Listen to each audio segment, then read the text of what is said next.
The What to Next podcast helps you build a TBR of future favorite books. In each episode, Lori and Maine interviews authors and book influencers to recommend books they loved for you to pick up today. If you're an avid reader, always looking for your next great read, then the show's for you. Hi, Elsie. Welcome to What to Next podcast. Hi, thank you so much for having me. So happy to have you here. So tell us a little bit about yourself. Okay, a little bit about me. I've been publishing for just under 2 years now. Pretty much small town romance exclusively. I live in Canada, so my books are set here too. The first series is in British Columbia, where I live now, and my new Chestnut Springs series is set very close to where I was born and grew up in Alberta. So what's the distance between both of them? Because we do get a road trip in Powerless. Yeah, so it's about, depending on which way you take, between, let's say, Calgary, which is like the main, like the big city close to Chestnut Springs, and where Gold Rush is, which is outside of Vancouver, it's about a 12-hour drive, depending on the weather in the mountains, or if it's a long weekend. There's all those like single lane kind of spots through the passes when you hit, Banff or some of those spots. So it's a bit of a trek. I know Canada's so big that it's like hard to put together. But I saw a TikTok that people in Canada live closer to the border of the US because most of Canada is like ice and mountain and unlivable. Like there's not a lot of farming. It's like there's like a line where the majority lives but it's so far away from each other.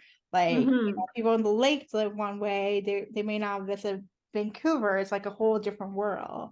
For sure, yeah. So. And different like landscapes, I guess, or climates, right? Between all the provinces too, even. Yeah.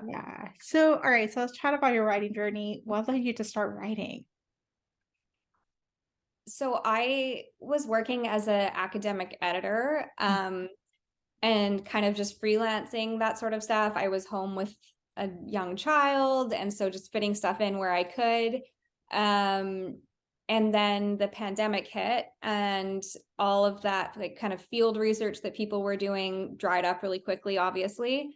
And I was trapped at home, not trapped, that sounds bad, but at home with a 3-year-old. My husband's job didn't stop. So I was like very isolated feeling. And my mom had said to me, she's actually been on my case for it for a long time, because I've been, before I started writing, I was that like 4 books a week kind of romance reader. And so she'd heard me talk over the years about, what I would have done differently, or, I have this idea. And I think I've always run through like romance book ideas in my head without really even recognizing that I was doing it. So I felt like I had this catalog of meet cutes or scenes or one-liners that was just kind of in there, and then a little bit in my notes section too. So she said to me, you need to do something that is just for you, just like an hour a day where you are not like the mom, the whatever, housekeeper, like dog walker, like all those things. So I started waking up super early, like 5 a.m, and just kind of like puttering on a story that was living in my head. And I wrote really, really slow when I look back on it. But I didn't have any plans for it. It just was like a true passion project. And I really, really enjoyed writing it. And then I finished it and was kind of like, well, what am I going to do with this? So that was when I kind of went down the self-publishing rabbit hole. I love this. I love the fact that you took it as a creative project with no, like just a passion project, just a way to get out of your head, do something outside of it and just allow yourself to just imagine being in this world, Totally. And like no expectations, just an opportunity. And then, hey, there's a new career that showed up, Yeah, it definitely was not a career that I saw coming, but I'm so happy I'm here. Kind of stumbled my way into it, which is like very on brand for me. So yeah, it feels like it was meant to be, maybe. All right, so let's chat about the Chestnut Springs series, which is what you're probably known for. And then we go back to your first series because they do have interconnected. Talk to us about the Chestnut Springs series. What is the elevator pitch? So the Chestnut Springs series is kind of based around a family that lives on Wishing Well Ranch, which is just outside of a small fictional town, which is kind of set in the Alberta foothills, just outside of Calgary. And so there's like a town around there called Black Diamond, and it's kind of in my head, it's in that area.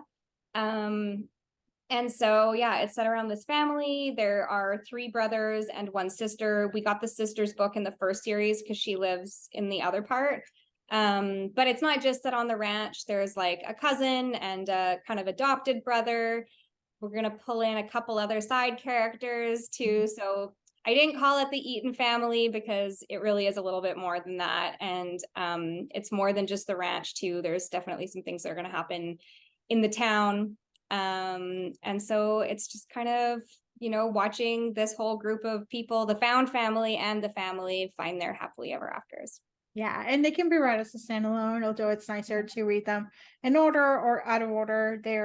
It's easier. It can be a standalone. Like you don't. It absolutely can. Yeah, I think, I mean, you'll see the characters pop in who are already together, and then I mean, everybody knows when they pick up a romance, they're going to end up together, but you'll see those other characters and get to know them a little bit and maybe miss like little pieces of backstory, but you will definitely not be lost. No. Yeah. And so let's chat about Powerless, which is the latest one in the Chestnut Springs series. What is an elevator pitch? Like, what is a trope? Like, what is it all about? For Powerless? Yep. For Powerless, it is a childhood friends to lovers. He is kind of the adopted brother of the Eaton family, and she's their cousin. And she basically fell in love with him the minute she saw it. Like, it was love at first sight for her, but she was 10. So it kind of, we go through how that has changed for her, and how, you know, I asked a lot of my friends, I'm like, what age did your daughter get her first like consuming crush? Yeah. And so it kind of goes from that, like her, like just being like childhood infatuation, teenage angst. But you know, for her, he was like this beautiful, handsome boy. And for him, she was always just the little cousin because she was so little, right? And then they kind of remain friends throughout their lives, and then she ends up engaged, and it's kind of a wake-up call for him that even though they've been friends for so long, all of a sudden she's in her late 20s and she's not a little girl anymore. So, and we got a road trip, and we got yeah, we got a road trip, one bed, a little bit of an age gap, I know, unrequited love, or is it mutual pining, that kind of thing. Yeah, it's a good one. And if you're like, I told you from the beginning, I'm not a huge friends and lovers fan because it's like it takes a while. This one is a good friends and lovers one. You know, so it's oh good. Awesome. So you mentioned you were a romance reader before, and so what kind of romance did you end up reading? Like, do you read like small town, like paranormal? Like, what kind of genre did you gravitate? I think I read a lot of contemporary, and I go through phases. I always feel like if I start getting slumpy, I will like switch lanes. Like, so I'll be like, okay, you know, contemporary is not really hitting for me right now. I'll go read fantasy, or I'll go read aliens, or I'm in like a historical mode right now and loving that. So as long as it's romance, I'm not super picky.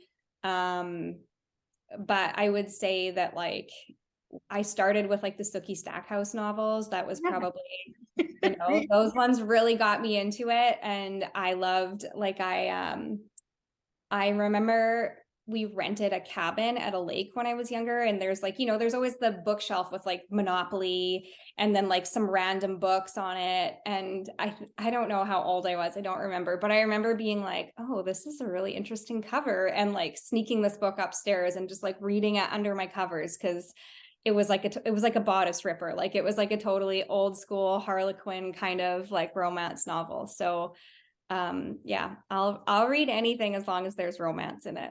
I feel you. I've discovered the Sookie Stackhouse because I saw it in Goodwill. I was in New York, and sometimes the Goodwill will have good stuff, and it was like the whole series of mass market paperbacks for like $5, like 10 books for $5, and I just like bench read them all. They're so good. They're so And that good. was before True Blood came out too. Yeah. Like, it's like, yeah. They were so good. Like the whole thing. It was like it was better than the show. Like it was like For so sure. good. For So sure. so do you have any books to recommend our listeners to pick up? Yeah, I've read some really amazing books this year that I talk about probably all the time to the people who know me. One of the most recent ones was Love and Other Words by Christina Lauren.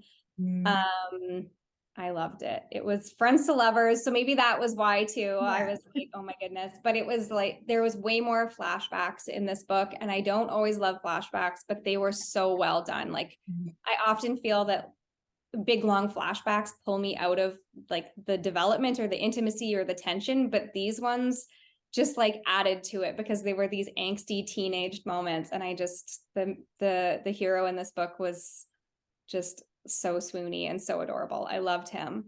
I also am a huge Elizabeth O'Rourke fan. Her Devil series is one of my favorites. A Deal with the Devil, book one, just like the banter, the jokes. The female main character is hilarious and not a pushover, and I always am here for that.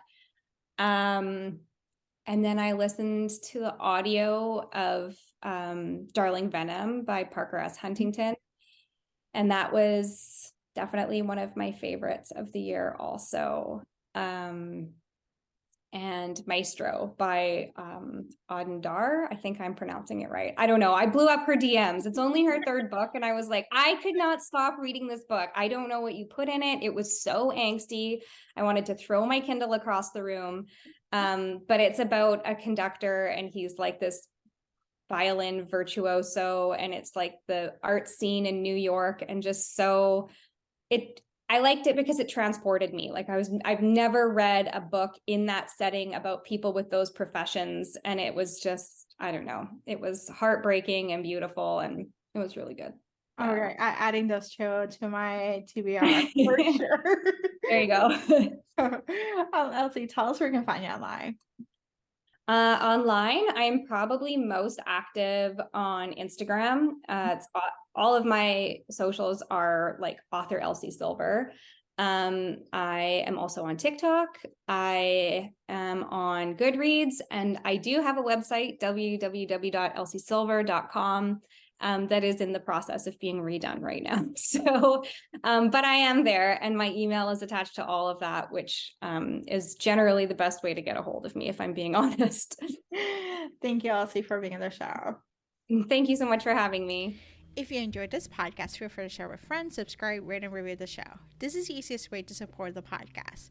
For a list of books mentioned and other romance recommendations, please visit whattoreadnextblog.com.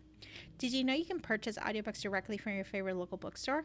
With Libro.fm, you can pick up more than 250,000 audiobooks, including bestsellers and recommendations from real booksellers. You'll get the same audiobooks at the same price as the largest audiobook company, you know the name, but you'll be part of a different story, one that supports your local community. If you're new to audiobooks, there's a perfect way to squeeze into more reading into your busy life. Listen with the free Libro.fm app while you do your chores, walk your dog, relax at home. The What to Read Next podcast has a special offer for our listeners. Get 2 audiobooks on Libro.fm for the price of 1 with your first month of membership. Use code What to Read Next. This offer is only valid for new members in Canada and the US. Thank you so much for listening and have a great day.